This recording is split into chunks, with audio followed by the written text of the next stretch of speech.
You know what I love about caffeine? It's the one drug, legal or illegal, that no one will ever tell you you're doing too much with. Like if you went to your office happy hour and got absolutely shit-faced, you'd probably be in trouble the next morning, right? Or you would have embarrassed yourself. It's frowned upon to pound Bud Lights at the Enterprise Rent-A-Car Corporate holiday party. If you're taking crystal meth as part of your look-smashing, bone-smashing routine, there will be some squares in the comments asking, is that FDA approved? Which it's probably not. But then when it comes to caffeine, nobody really gives a shit how much you're drinking or taking. Like ask RFK Jr. RFK Jr., how many milligrams of caffeine a day should I be taking? The estimates are between 4,000 and 10,000. See, that wasn't out of context at all. There you have it, straight from the mouth of the world's foremost health expert. But truly, it's considered childish, immature even, to suggest to another adult that they should probably take a look at their caffeine intake. To suggest that they probably shouldn't be railing 14 espressos a day. Like what, you're tired at work, baby was crying through the night. Man up, have another Celsius. Drink a Red Bull. If we don't get this quarterly report together, the shareholders will not be pleased. But that's not far enough actually, because what do Celsiuses and espressos not have? That's right, sugar, and also protein, apparently, which is like a big thing now. But if it's sugar and caffeine that you need, then there's one company in America that has got your back. Dunkin' Donuts. Or just Dunkin', I guess. They dropped the donuts at some point, which I guess was enough of a meme that for April Fool's 2024, they pretended to change their name to just Donuts too. Hilarious. And at the time, it was basically that they want to focus more on their drinks rather than their donuts, which makes sense because their donuts are high-key mid. Their coffee is low-key mid, but their donuts high-key mid. But also they probably wanted to de-emphasize the donuts because it became functionally impossible to eat one with how sugary their drinks have gotten on their own. Though some people would consider that a challenge.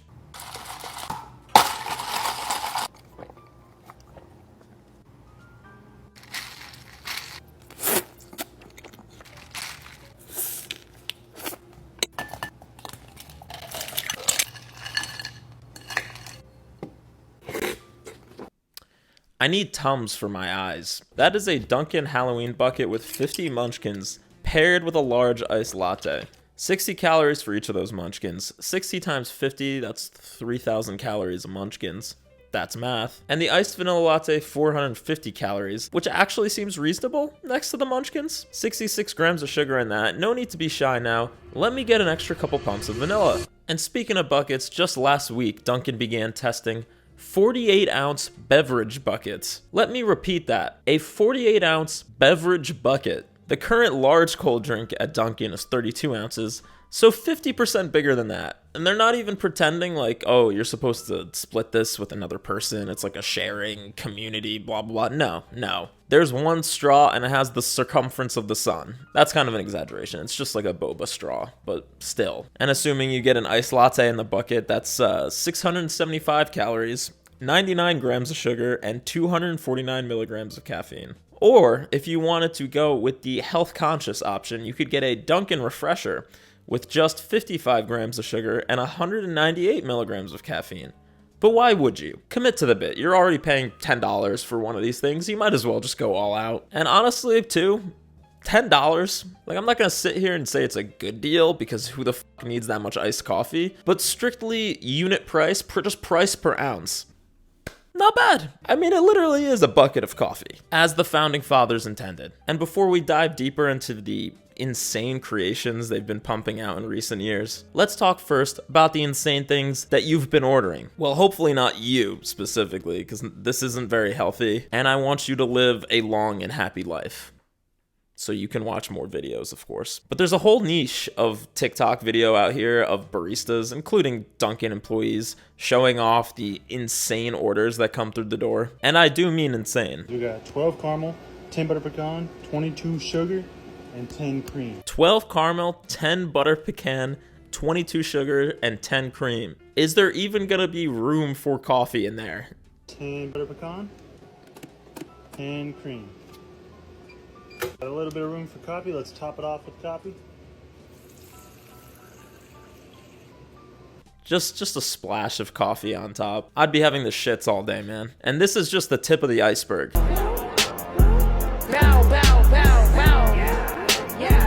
Well, points for Sexy Red.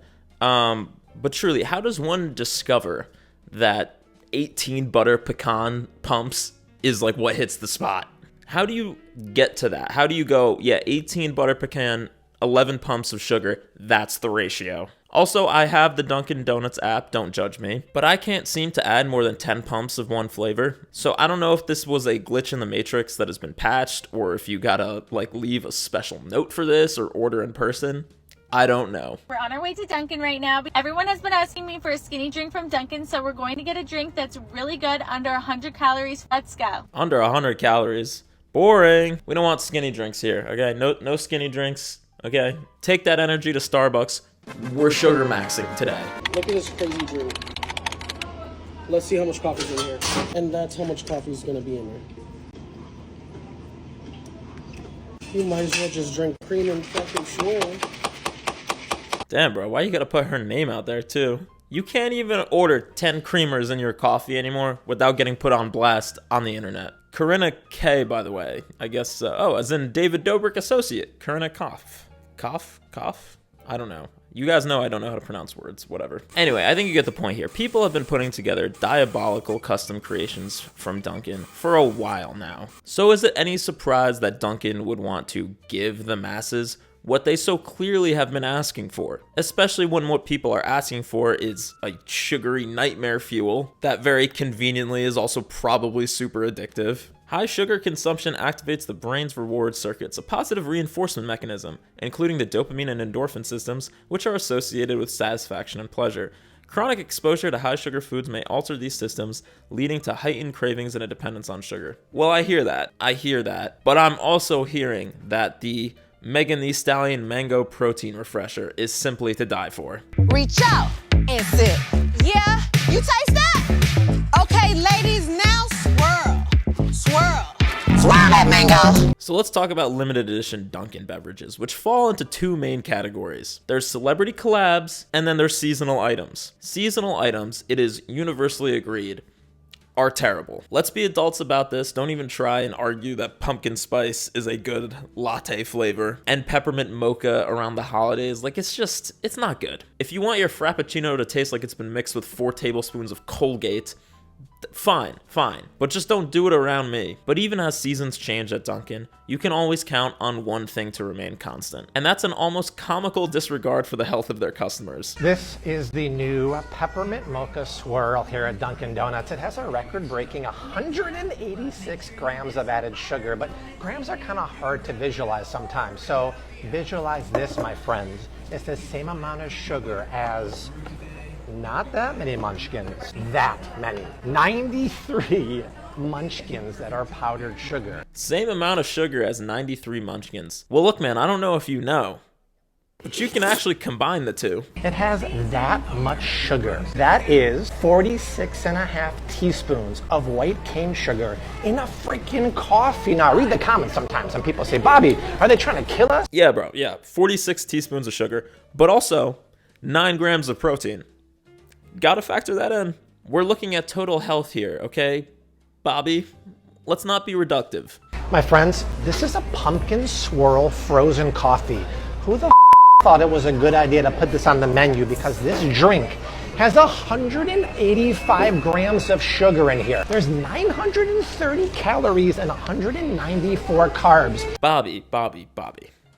I agree with you, man. Not because you shouldn't drink something that's 900 calories, but just because, like I said, pumpkin and peppermint are terrible flavors. But without a shadow of a doubt, I don't think you can really classify these drinks as coffee. It's more like a milkshake, but even milkshakes are lower in calorie. I don't know, it's kind of its own thing. Dunkin' in recent years has truly turned into the Taco Bell of coffee shops. In that it's a coffee shop the same way Taco Bell is a Mexican restaurant. The good people of Mexico had nothing to do with the creation of confetti cookie freezes or Doritos Locos Tacos. But still, the sociopaths at Taco Bell Labs do a live Apple-style event every year where Mindy from Emily in Paris tells you what new potions and food items they'll be releasing. Heavy air quotes on food. And I'm not above that, I like Taco Bell. It's way too expensive now, but it's a fast food restaurant where not everything comes out of a fryer, and where you can at least pretend to yourself that you're like getting a somewhat balanced meal because there's like little shreds of lettuce on the taco at least. And it's the same thing at Dunkin', just pumping out random, unbelievably unhealthy and unholy creations to keep up with trends and for the sake of virality, 100%. But that doesn't mean that the normal stuff on the menu isn't good,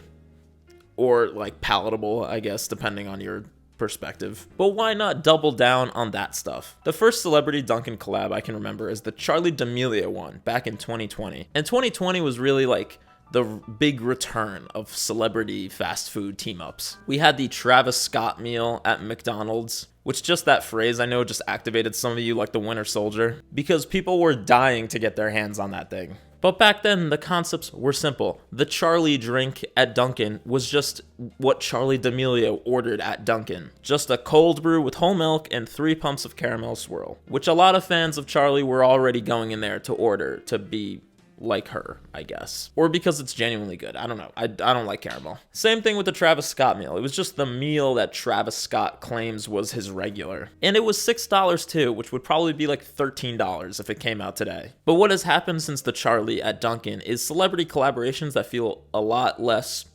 genuine. I think that's a fair assessment that some of these are starting to feel like rage bait, and there have been a bunch of these that we can touch on. Which, side note, going back through the Dunkin' Donuts press releases page over the last 5 years is really funny to see the trends that have come and gone, like the plant-based meat breakfast sandwiches in 2021. Does anyone remember this? There was like a year or two where every single fast food restaurant, every restaurant was all of a sudden doing Impossible burgers and like plant-based meats. Whatever happened to that? I don't know. I guess nobody bought them. I know I didn't. But anyway, there's something different between this is Charli D'Amelio's go-to drink, and you really need to try the Sabrina Carpenter brown sugar shaken espresso. Say you can't sleep, baby, I know, that's that me espresso. But other than having a song that's named espresso, what's the connection here? There isn't, of course, and I tried this drink because I like Sabrina Carpenter, even though that last album was a flop. And unfortunately, the drink was a flop too. Sabrina Carpenter espresso and this me espresso. Right now I'm done.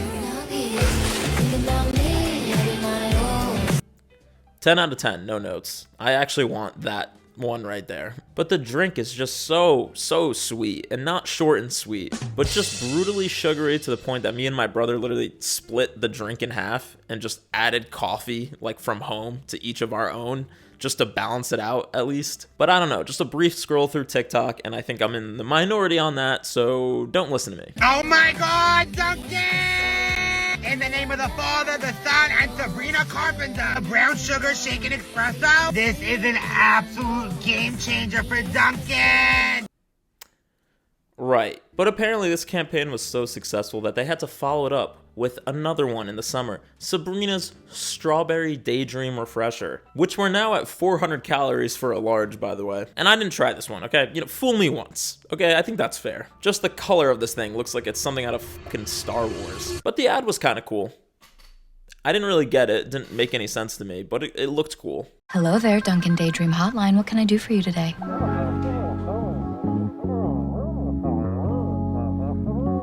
Oh. You're hot. I see.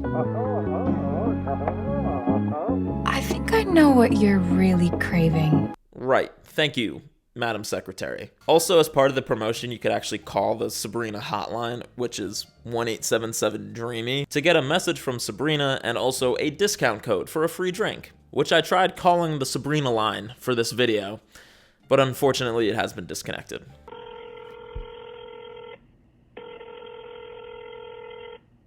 Sabrina?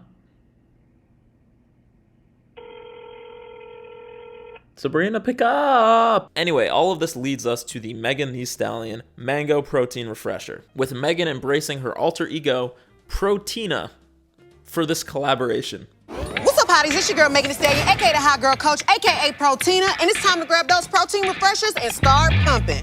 Reach out and sip. Yeah, you taste that? Okay, ladies, now swirl. Swirl. Swirl that mango. Get that strawberry. It's time to target the muscles that matter the most. Your sip muscles. Look, I'm happy everybody's getting paid, okay? That's what it boils down to. But it does feel like every collab strays further and further from making sense. Like what, Mango and Megan both start with an M now, I guess is what we're going with. And what does the protein have to do with it, with anything? I know it's just because everybody's adding protein to everything now, so that's why I know. It's because it's trendy. Starbucks is doing it. I just ate protein pasta for dinner last night. But is Megan Thee Stallion like the natural mouthpiece for big protein? And I did try this drink. Actually, you saw me try it in a previous video. It was good in like a chemical mango flavor kind of way. It was fine. It was also way too sweet though, again. But the protein milk was surprisingly good. It was interesting. It was like very creamy and it was very creamy. I've tried that milk in just a normal latte too, and that tastes way more normal than this mango thing did. Which is just, unfortunately, artificial mango syrup mixed into protein milk. Which protein milk, by the way, is just skim milk that's been processed into oblivion. But again, the mango thing was good, but it's like, with 49 grams of sugar, I feel like it's pretty easy to make anything taste good. Look what I got. Look what I got. I got Megan's protein refresher. This is delicious. And one thing about me, when I like something, I start getting it every day. See, that's the issue though. I don't think drinking one of these a day is necessarily a good idea. Unless your usual at Dunkin is like 50 grams of sugar or more in it as it stands, you're probably better off not making this a habit. Unless of course you're doing jazzercise every day like Proteina. As someone myself who enjoys protein maxing, I appreciate how many options are out there nowadays to help me reach my daily goals. But this is really not one of them. Nobody who is tracking protein in terms of a fitness goal is gonna be like, yeah, 13 grams of protein for 50 grams of sugar. Totally makes sense. You could get that kind of protein from a yogurt without the diabetes. So this whole protein refresher does unfortunately feel like it can make people who are not adept at reading nutrition labels or are just not reading that far into it feel like they're doing themselves a health favor by getting a protein refresher when they really don't need the protein, but also really don't need the 400 calories of sugar. But speaking of 400 calories of sugar, let's finish off by taking a look at those buckets again. Because seeing people make DIY buckets just to feel something is unfortunately hilarious. Oh, dragon fruit refresher. Takes about 1.5 medium drinks to fill it up. Tastes like 48 ounces. A ladle and a bucket has never let me down. A ladle is crazy. I get it though. I'm also mad that these have not hit my area yet. But you don't even have to buy the drinks and then make your own bucket in your car. You could just bring your bucket into Dunkin' and hope the employees have time for you today. You could literally see the guy taking a picture. And apparently this costs $15, which I have no idea how the cashier figured that out. Hopefully though they do roll out these buckets nationwide soon, because I cannot stand how many happy, satisfied New Englanders are on my timeline right now. New England in a freaking bucket, I love it! It's a whole new level. I didn't know I needed this in my life. The one thing, I don't know where to put this in the car, so I feel like I'm just gonna have to drive like this. Yeah, this feels right. This feels right. God, I hate seeing people live my dream life. And by the way, this bucket is still less liquid than a large movie theater drink, near me at least, at Regal Cinemas, which is 54 ounces. Which to any Europeans, by the way, who got this far in the video, 48 ounces is 1,400 milliliters, by the way. That's how much liquid was in those buckets. But I'm just saying I shouldn't have to subject myself to watching a movie I was told was bad about a book I've never read in order to get my hands on a 54-ounce drink. But look, do you need a 48-ounce beverage bucket or a 93 Munchkin sweet frappe? Probably not, but like we said at the beginning, we've decided at a certain point that it's unsavory to ask such questions. I think we are still in a hangover from 2010's diet culture when everything was denominated in 100 calories and it was diet everything. But is it possible we're maybe going too far in the other direction now? Is there not a middle ground? I feel like that's the conclusion of every video I have. It's like, is there not, you know, somewhere in the middle here, folks? Look, nobody is getting a Dunkin' bucket because it's healthy. I totally get that. We all know this is fundamentally insane behavior. But I bet right now, part of you is wondering, could you handle the bucket? Dunkin', why are you trying to hide from me?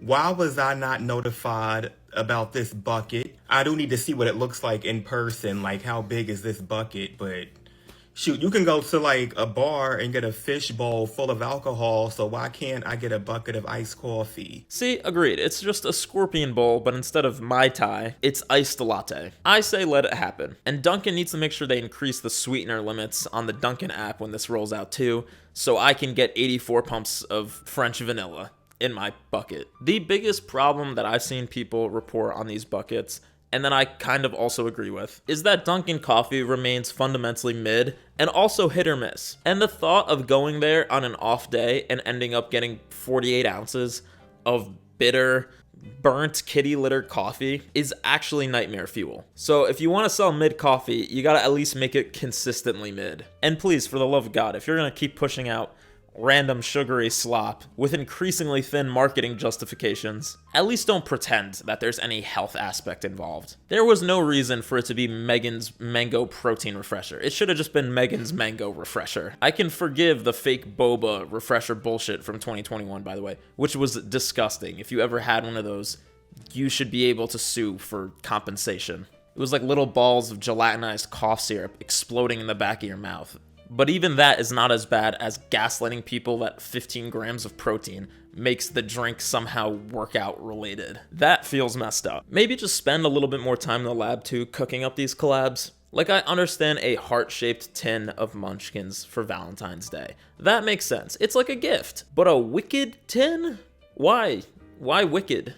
And oh my god, here comes this lady again. Come on. There's no way that's good. It's sugar dipped in sugar, which you're dipping in sugar coffee. But seriously, wicked. Why? Why? Because you have matcha already on the menu and that's green? Is that the connection? Okay, wait. The first taste tastes like fish to me.